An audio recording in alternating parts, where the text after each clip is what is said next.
pessoal, tudo bem? Uma boa tarde para vocês, uma tarde belíssima aqui, um vento de cortar, mas a temperatura é 14, 15 graus, aqui dentro de casa estamos na faixa dos 21, 22. A Holanda, pois é. E o nosso planeta, hein? Nosso planeta parece que não gira mais, ele capota, né? Capotando o tempo todo com os acontecimentos, inclusive aí no Brasil, infelizmente. Nós estamos assistindo a uma transformação planetária em todos os sentidos, econômico, financeiro, social, moral, etc. Todos nós estamos sendo testemunhas da mudança, testemunhas de uma mudança na história da nossa civilização. Tudo mudou e nunca mais vai voltar a ser como era antes, infelizmente. Nós estamos nesse processo. Eu não posso falar muito sobre o assunto, sobre o conflito que está acontecendo aqui na Europa, que nós já recebemos avisos não só do Google AdSense, do YouTube, etc., e do próprio governo. A União Europeia proibiu terminantemente, é lei. Eu estou aqui sob as leis holandesas da União Europeia. O aviso foi bem claro, né? Só podemos falar a análise feita por um lado, pelo outro não. Mas vocês aí no Brasil têm condições de fazer isso muito melhor do que eu. Eu tenho acompanhado canais como o Arte da Guerra, entre outros, já falei com vocês, Pingo nos Is, o Rubem Gonzalez, o Geoforça, etc. Tem uma série deles, vocês podem fazer as comparações, porque uma coisa é certa, todos os lados mentem. Os dois lados estão mentindo.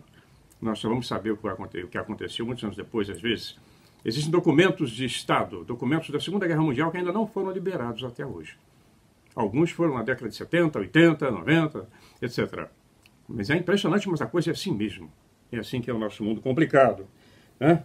Então nós estamos com a história aí nas mãos agora. E por isso que eu sempre me bato em fazer essa análise do que aconteceu no passado, para que a gente possa entender o presente e projetar o futuro. Por isso que eles fazem questão de bloquear sempre as nossas histórias, modificando as nossas histórias, modificando o que nós temos acesso, né? As coisas ficam escondidas nos museus, nos laboratórios, nos centros acadêmicos, e nos conspiranoicos, nos birutas, como todos nós somos birutinhas. Pois é. Pois é. O boné é um agrado da Magdalena. Ela mandou fazer uma gracinha, né? Ficou até muito legal. Aí, Enigma é nosso logo. Ela fez uma camisa também, depois vou mostrar a vocês. Por enquanto eu só tenho aqui, na Holanda. Mas ficou ótimo. Quem sabe no futuro a gente possa ter isso aí no Brasil. Mas vamos começar nosso vídeo. Eu vou comentar uma coisa aqui no início, que basta ler nas entrelinhas, né? É sobre uma organização chamada CFR, que é Council of Foreign Relations, ou SFR, Conselho de Relações Exteriores.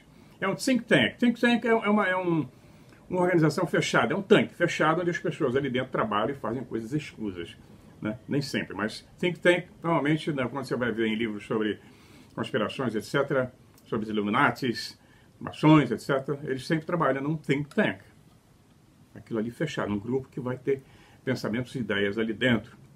Então, né, o Conselho de Relações Exteriores americanos é um think tank especializado em política externa e relações internacionais.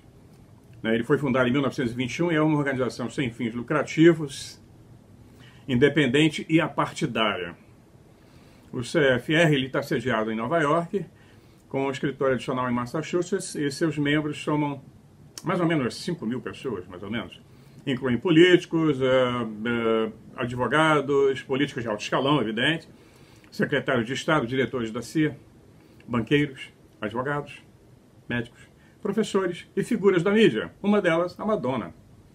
Essas figurinhas que estão cantando nos shows aí, fazendo shows de rock, todas elas trabalham para essas organizações. É tudo muito bem programado e muito bem planejado, para que haja uma mensagem subliminar. Então, as reuniões do CFR reúnem funcionários do governo, líderes empresariais globais e membros proeminentes da comunidade de inteligência e política externa para discutir questões internacionais. O Conselho de Relações Exteriores publica a revista bimestral Foreign Affairs desde 1922, a coisa vem lá de trás.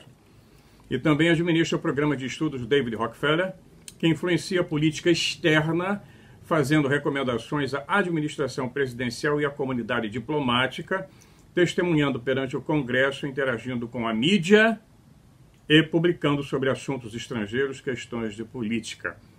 Eles metem o bedelho em todo o planeta. Quer dizer, em alguns lugares, né? Tentam, né? Alguns eles tentam e quebram a cara. E aí eu vou, antes de entrar no nosso tema de Egito e por que é que nós somos ETs, porque nós não pertencemos a esse planeta, eu já li esse trecho do livro Em Nome da Rosa, do escritor Umberto Eco, italiano.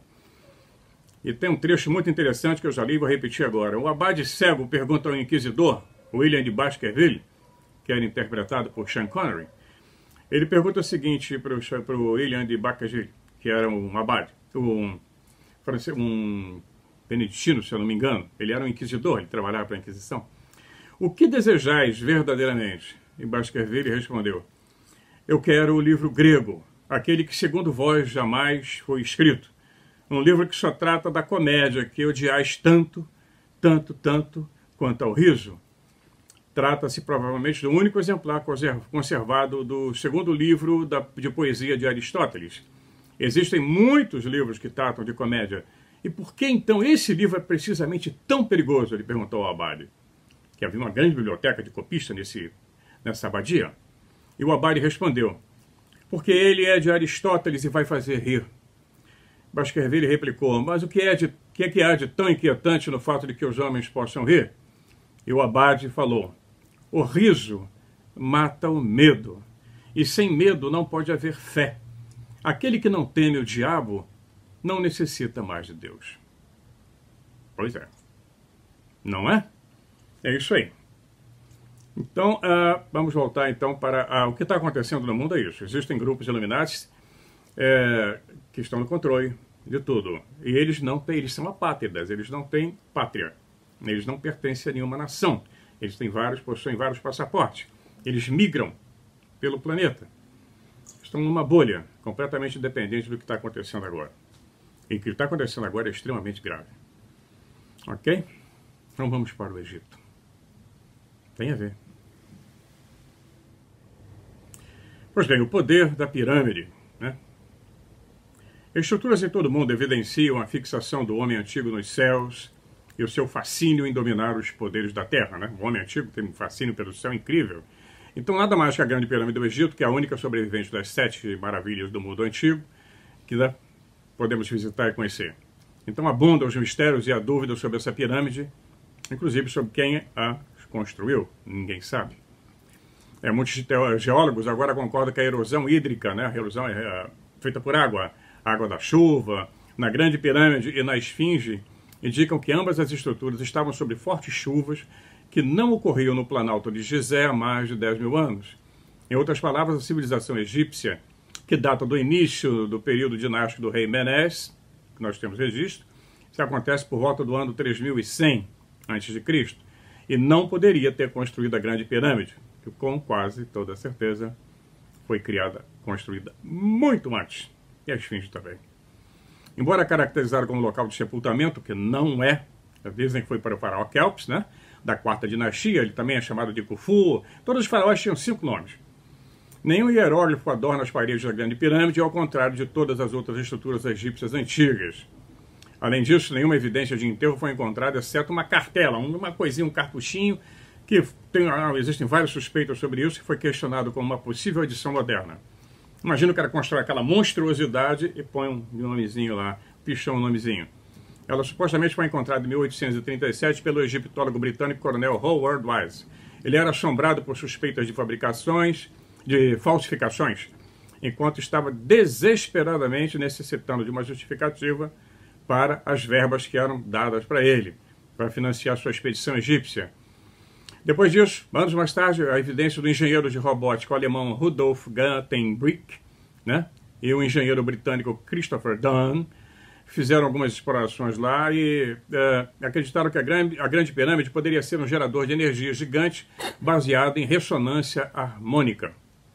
Isso foi em 1993. O Gantenbrink enviou um robô de controle remoto chamado Upuaut 2, né, porque teve um, ou Wit, transliterando para o egípcio. Era uma divindade cujo nome significava o abridor de caminhos, né? aquele que rompe, abre as portas. E provavelmente ele levou esse robô para explorar o eixo sul na Câmara da Rainha, que não tem nada a ver com rainha. O robô percorreu o posto e revelou que o Dan interpretou como terminais elétricos. Dá para ver na foto que eu vou mostrar para vocês aí lá no final. O que o robô encontrou como se fossem 2 terminais onde você encaixa um sistema elétrico. Então, ele conseguiu ver antigos diagramas de fiação gravados nas paredes. E a descoberta desses possíveis contatos elétricos e a fiação dentro da Grande Pirâmide, juntamente com as marcações que mostravam como conectá-los, não se encaixam em nenhum lugar da egiptologia convencional evidente. Eu tenho pelo menos umas 6 enciclopédias sobre o Egito aqui, nenhuma delas vai falar sobre isso, é evidente.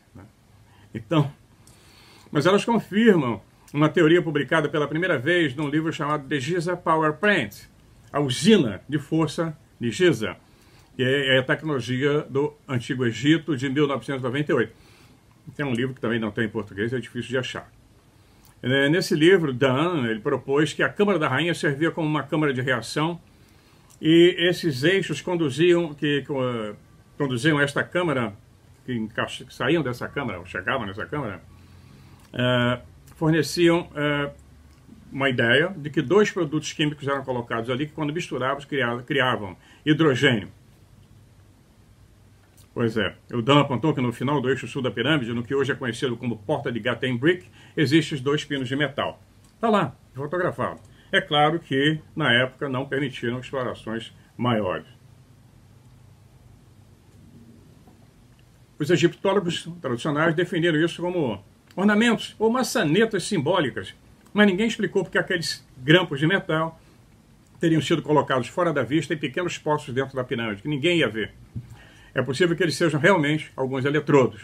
Tem vários livros escritos sobre essa questão da energia da pirâmide, energia escalar, e que alguma coisa também pode ter dado errado e algumas delas explodiram. Mas vamos ver.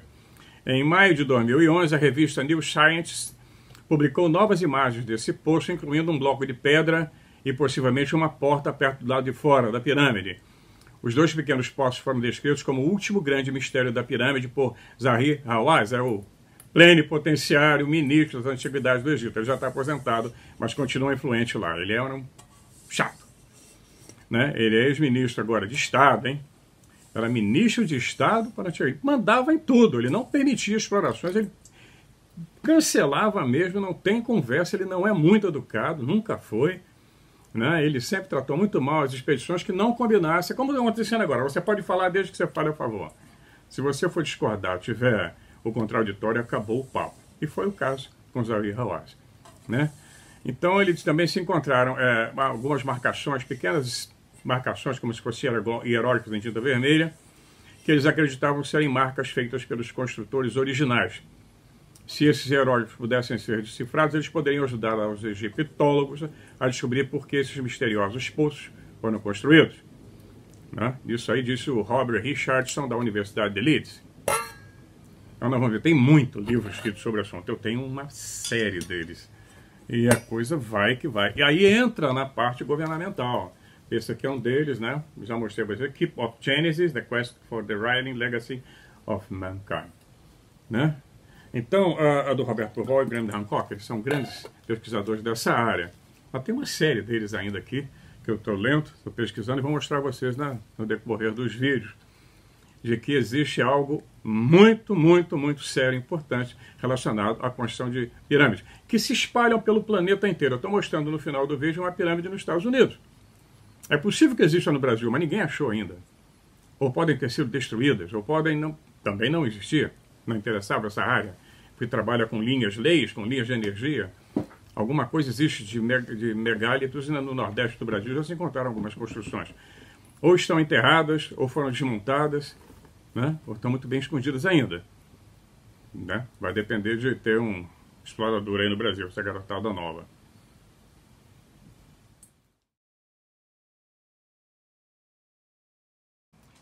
Pois bem, ninguém teve uma explicação para o significado daqueles símbolos vermelhos que foram encontrados, mas eles são uma descoberta significativa e têm o potencial de abrir uma área inteiramente nova de pesquisas para que se obtenha uma compreensão do simbologismo egípcio antigo, que ninguém tem, é muita coisa que não conseguiram traduzir. E quando considerado juntamente com esses pinos de metal, os símbolos fornecem todas as evidências necessárias para comprovar o uso elétrico dos pinos, que também fornece para nós um roteiro para a exploração no futuro. Eles esperavam, né? Os antigos egípcios não apenas nos deixaram evidências físicas que provam isso, mas também nos fornecem um esquema elétrico que mostrava como os pinos eram conectados. Incrível, né? Pois é, Joseph Pahel, eu já fiz vários vídeos sobre os livros dele, tem vários livros falando sobre a Guerra Cósmica, sobre o Planalto de Giza ser uma usina de força gigantesca. Ele mostra como a pirâmide escalonada de Darfur, ela explodiu e ela não foi, desmoronou porque o faraó construiu errado, com o ângulo errado e as pedras desabaram, não. E é bom perceber que aquela região ali é devastada, não tem nada ali em volta. Como é que os camaradas conseguiam puxar a pedra com trenó? Não tinha roda, não, só até a invasão dos Ixos, né, que já é bem tardio, no Egito Antigo, não tinha roda, não tinha estrada, não tinha nada. Como é que eles faziam aquilo? Como é que alimentava? A logística para alimentar aquela turma de trabalhadores?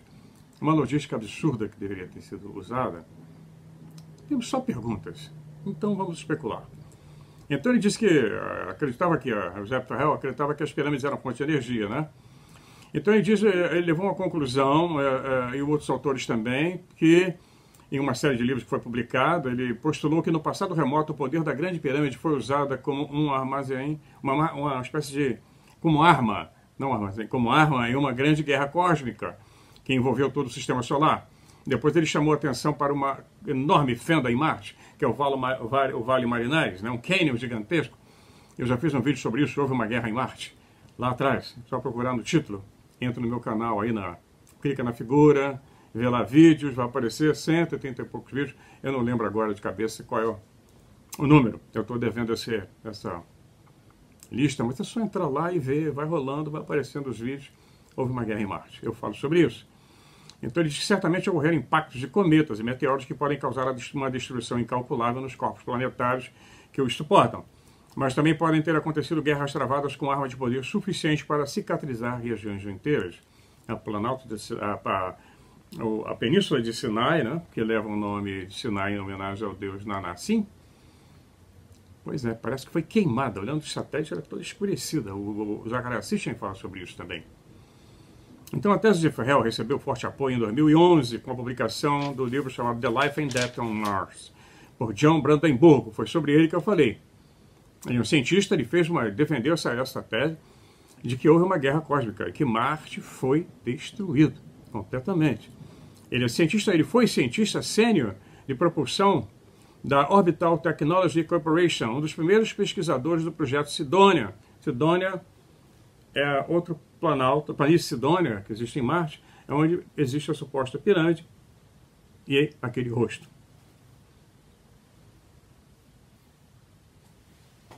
Bom, ele realizou um estudo privado, né, sobre esses estranhos monumentos em Marte, e o Brandenburg afirmava que Marte era realmente parecido com a Terra e durante a maior parte da sua história geológica foi bem semelhante ao nosso planeta. Ele continha uma biosfera maciça em evolução, mas experimentou uma catástrofe nuclear misteriosa e surpreendente. Outro pesquisador, Hoagland, também viu esse cinturão de asteroides, como um resto de um planeta que explodiu. Uma hipótese defendida por muita gente, inclusive na Zecharia Sitchin fala sobre isso. Ele pergunta que mecanismo poderia explicar por que esses planetas explodiram de repente. E o problema não é pequeno, nem vai desaparecer, disse Hoagland. Ele disse que essa coisa vai ficar incomodando ali durante muito tempo, quando alguém aterrissar lá e ver o que houve. Mas eles conseguem com as sondas medir a radiação residual que existe até hoje, porque fica uma assinatura quando existe uma catástrofe desse tipo, deixa uma assinatura na atmosfera, você consegue analisar e ver pelas partículas atômicas que houve alguma coisa bem séria ali. Então, outro astrônomo chamado Tom Van Flandern, ele se referiu à possibilidade de um planeta também ter estourado por ali. E essa possibilidade especulativa pode resultar da separação magnética e armazenamento da antimatéria em um planeta ao longo de bilhões de anos antes da explosão. Vai acumulando, uma coisa natural, é bom.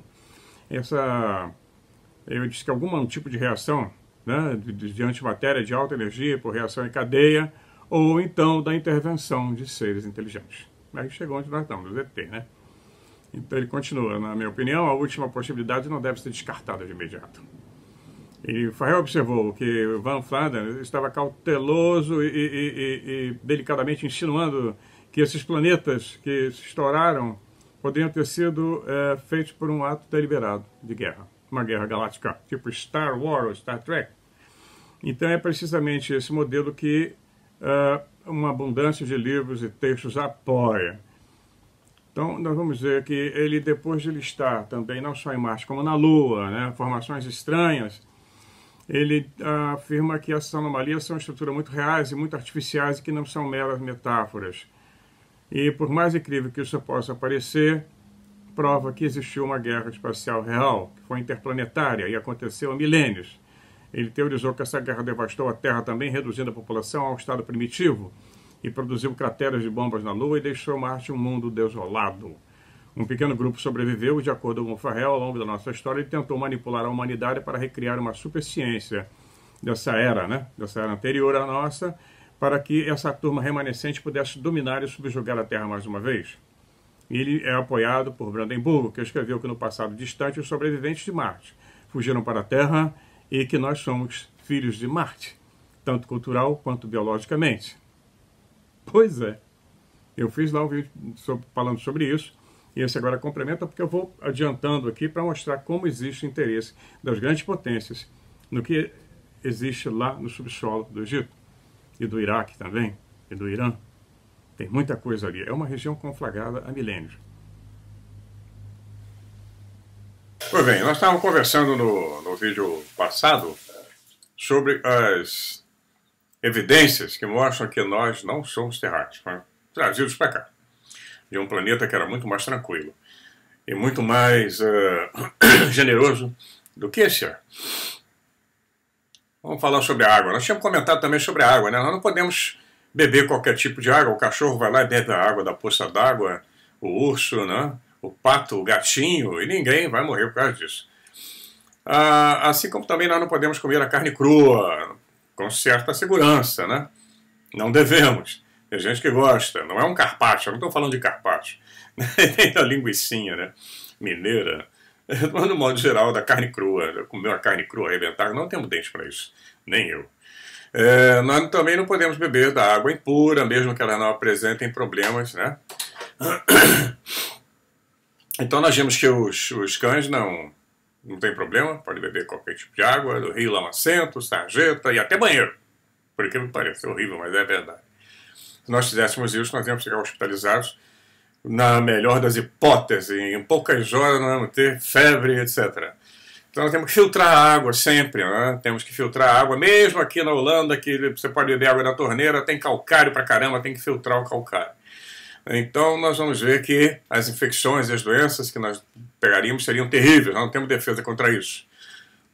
Nós vemos então que os cachorros, né, no vídeo anterior, os cães têm a fisiologia dos carnívoros e um dos principais benefícios disso é que eles têm um ácido estomacal 20 vezes mais forte que o nosso. Isso aí explica porque que eles podem beber a água impura, né? Mas como todos nós notamos, todos os herbívoros da Terra também podem beber com segurança. Né? Os herbívoros todos, né? A vaca, o cavalo e vai por aí, os herbívoros. Mas nós não, eles também têm esse. Então nós não somos nem herbívoros, nem carnívoros, nem onívoros. Então tem algo mais ainda acontecendo, né? O ácido estomacal dos herbívoros, eles têm quase a mesma força que o nosso. Então, obviamente, o nosso planeta natal, né, deveria ter um suprimento de água potável que seria naturalmente pura. Essa é a grande verdade. É um verdadeiro paraíso, né? Ou é basicamente estéril, não contendo organismo que pudesse nos prejudicar. Ou então nós desenvolvemos lá nesse planeta uma resistência a esses organismos, mas aqui não. Então assim que chegamos à Terra, essa resistência foi inútil, porque parece que nós não estamos aqui o tempo suficiente para desenvolver qualquer resistência aos organismos aquáticos da Terra. E agora, né, nós temos que esterilizar a nossa água dita potável, mesmo na mata. Então é duvidoso que nós venhamos a sobreviver se não fizermos isso. Todo mundo tem que usar um filtro em casa.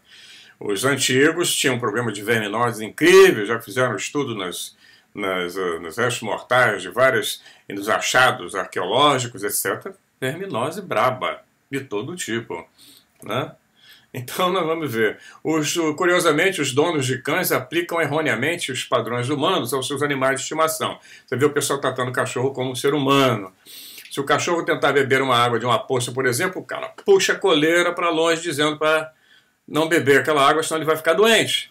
Nós não achamos tal comportamento atraente e não nos atreveríamos a experimentá-lo. Quer dizer, a gente não faz isso, mas também não deixa o cachorro fazer. Já vi muita gente aqui no meio da Holanda. Puxa, para não beber é o meio da poça. Então, é muito improvável que o cão fique doente. Então, a questão mais preocupante é que os nossos filhos podem ver os cães fazendo isso e copiar. Minha netinha, por exemplo, vendo o cão bebendo lá na poça, ela vai beber também. Criança come até barata, se deixar. Então, se a água impura nos prejudica, todos nós, então, devemos ser programados para deixar em paz, mas os nossos filhos são pré-programados para assumir que é o seguro. Então, nós temos que substituir a programação deles, ensinando-lhes que o oposto é o verdadeiro. Quer dizer, os bichinhos estão bebendo, mas você não pode, não. Você tem que filtrar a água, tem que ferver a água da mamadeira, tem que esterilizar. Isso é um indicador claro para o fato de que nós não pertencemos aqui.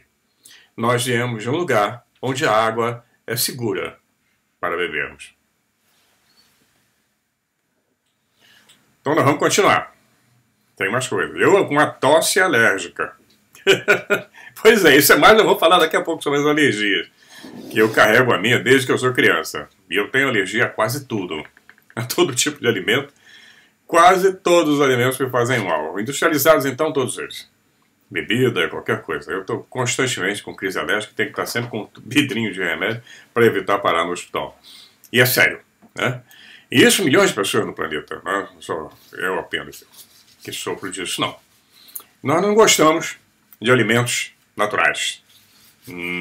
Todo mundo vai chiar aí, eu sei, vai ter gente pulando, mas eu não estou falando da minoria, eu estou falando da grande maioria. Nós temos um problema a comida da terra, ela é comestível, ela é altamente nutritiva. E eu estou convencido de que é bastante horrível em comparação com aquela comida que nós estamos acostumados em nosso planeta natal, naquele paraíso de onde nós viemos. Pois é, quando nós, lá no nosso planeta natal, nós tínhamos uma comida extremamente maravilhosa. Então, o autor desse livro ele continua dizendo: eu estou convencido de que é bastante horrível, né, a comida da Terra em comparação com aquela que nós estávamos acostumados no nosso planeta natal. E quando nós chegamos à Terra, descobrimos que não gostávamos do sabor, da cor ou textura da maior parte do que estava em oferta, com algumas exceções notáveis, é claro, eu gosto de chocolate. Mas nós tínhamos que conviver com isso por milhares de anos, vivendo da melhor maneira possível, pois nós não tínhamos o conhecimento para fazer nada a respeito. Mas ao longo dos séculos, de muitos séculos, nós realizamos extensos programas de reprodução seletiva e transformamos muitas das ofertas naturais em algo mais adequado ao nosso gosto. As plantas que cultivamos são radicalmente diferentes das espécies selvagens das quais nós desenvolvemos ao longo dos anos, dos séculos, né? A cenoura, por exemplo, quando a cenoura natural ela é pequena, roxa e com gosto de madeira. Repugnantes para comer e praticamente desprovidas de nutrição. Então nós as tornamos melhores e as reproduzimos seletivamente para serem maiores. Aí entra a história da interferência extraterrestre que nos ensinou como fazer a evolução das espécies. Se você pegar uma banana selvagem, é um terror, é uma coisinha desse tamanho, só tem semente, ruim pra caramba.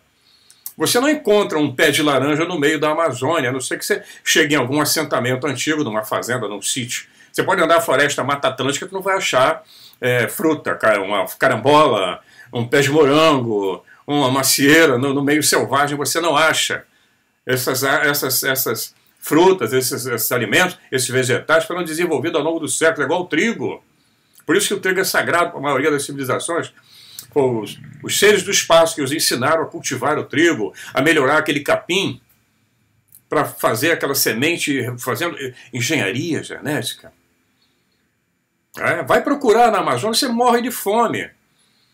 Vai procurar um aipim no meio da Mata Atlântica, a não ser que você passe numa antiga fazenda, num antigo sítio. Mas da maneira selvagem você não vai encontrar. E ninguém para prestar atenção nisso, né? Mas é real. Então vamos ver, a laranja também é brilhante e tal, né? Mas a selvagem, ele fala, nós temos a ela o seu sabor característico de cenoura, que é muito mais agradável do que mascar a madeira. Nós fizemos o mesmo com inúmeras outras espécies, e quase nenhum dos alimentos à base de plantas que comemos hoje estava crescendo selvagem quando chegamos. Eu acredito nisso. Nós os criamos para serem maiores, mais atraentes aos nossos olhos e cheios de carboidratos e açúcares. Eles são muito mais nutritivos, às vezes, que os seus ancestrais naturais. E muitas pessoas argumentam que agora são excessivamente nutritivos, o que está causando uma série de problemas.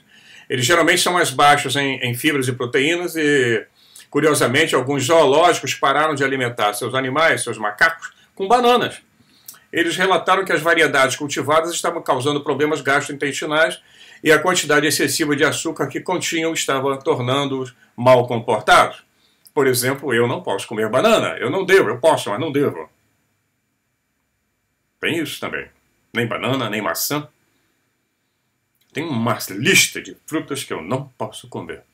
E a Madalena puxa a orelha o tempo todo. Porque eu constantemente respeito isso, depois pago o preço. É a tosse, a coceira, incha a mão. Se eu comer um pedaço de pão, vai tudo pro beleléu. Então, chocolate, nem pensar. Água pode, filtrada. Mas eu desrespeito muita regra. Muito bem, isso é outra história. Isso me faz pensar que os macacos estão tendo o mesmo efeito, sofrendo o mesmo efeito que esse alimento faz sobre nós. Então, quão diferentes seriam as coisas se nós reduzíssemos a quantidade de açúcar em nossa dieta? E isso acalmaria a nossa natureza violenta, será? Quase certamente, né? Alguns médicos fazem comentários, né, e dizem que tradicionalmente eles culpam a gordura em nossa dieta por causar um aumento alarmante da obesidade e diabetes, como nós vemos hoje, né? Mas eles mudaram de ideia recentemente, agora o açúcar é o grande vilão. E, na verdade, uma pequena quantidade de gordura, mesmo a variedade saturada, pode realmente ser boa para nós, porque, como nós vimos anteriormente, nos ajuda a absorver as vitaminas. Então, mas tudo bem, existe comida mais do que o suficiente na Terra para alimentar a nossa população cada vez maior. O problema não é espaço para plantar, o problema não é a questão do plantio, o problema é político. O que nós enfrentamos é um planetário problema político, de jogo de poder, de jogo de domínio, pessoas passando fome onde não poderiam passar fome. Não deveriam. Porque num pequeno espaço, num apartamento, você pode fazer uma horta, mas o Brasil, por exemplo, que tem terra, muita terra inútil, largada, você anda no estado do Rio, pelas estradas do interior, você vê um pasto em cima de pasto abandonado, morro careca, morro careca, morro careca, morro careca, terra. Eu trabalhei com um japonês, né, os cavaleiros, que ele dizia que se tivesse o Japão tivesse uma das ilhas fosse do tamanho do estado do Rio, eles conquistariam completamente o planeta. Isso é só o estado do Rio. Espírito Santo é a mesma coisa, Minas Gerais, morros e masmorros, tudo foi pasto, pasto, pasto, pasto, pasto, e abandonou, a terra ficou cansada, abandona, vai pegando mais na frente, e assim foi com a monocultura de um modo geral. Toda a monocultura, fosse ela gado, fosse café, cana-de-açúcar, esgota a terra. Antigamente as fazendas eram fazendas autossuficientes, a fazenda tinha uma roça de milho para o porco, tinha o feijão, tinha a banana, tinha o aipim, tinha o lago com a carpa, né, com o peixinho lá, com o pato que fazia cocô, o peixe comia, fazia aquele ciclo. Isso eram as fazendas autossuficientes. Isso hoje virou utopia. Pois é, não era assim. Não era para ser assim, né? De onde nós viemos, não era. Pois bem, então nós vamos ver que nós temos comida pra caramba, a criação seletiva não mudou apenas o tamanho, a cor, o sabor e o conteúdo nutricional dos alimentos, mas também aumentou o rendimento e aumenta a resistência às pragas e às doenças. E como resultado, nós podemos nos alimentar e alimentar mais pessoas do que outros recursos naturais da Terra poderiam suportar. O natural não teria condição, então transformamos geneticamente. Então, na verdade, nós passamos desse ponto há anos atrás e a nossa população continua aumentando. Pois é. Pois bem, então estamos chegando ao final. Eu vou deixando algumas imagens depois do final do vídeo aí para vocês verem, mas eu queria mostrar aqui o tal pino que foi encontrado lá na Câmara da pirâmide. Então, os dois pinos aí, né? Um deles está meio quebradinho, parece que são encaixes de parte elétrica. Aqui vocês podem ver o robô do Gutenberg que ele usou. Essa história desse robô, dessa expedição, Dr. Zawi Hawaii ali embaixo, aquela cara dele simpática pra caramba, né? Ele é muito simpático, não é coisa nenhuma. Isso envolve, essa expedição, se eu estou fazendo um resumo desse livro para vocês, envolve maçonaria, envolve a CIA, envolve uma série de coisinhas que não deveriam, que não vão ser contadas para você nos jornais, nem na TV. Né? Nos livros, a história da democracia americana era muito importante, porque capenga ou não, ruim ou não, ela ainda permite que a pessoa escreva e publique livros contando os subterrâneos do Deep State. E por incrível que pareça, ele está presente lá no Egito. Está presente em tudo. Até aí no Brasil agora, que vai ser a bola da vez. Infelizmente. Um abraço a todos vocês, até a semana que vem, com mais a continuação dessa história toda. Vamos continuar com as evidências que nós somos ETs e a história da Câmara Secreta e do que está escondido por baixo do Planalto de Gizé.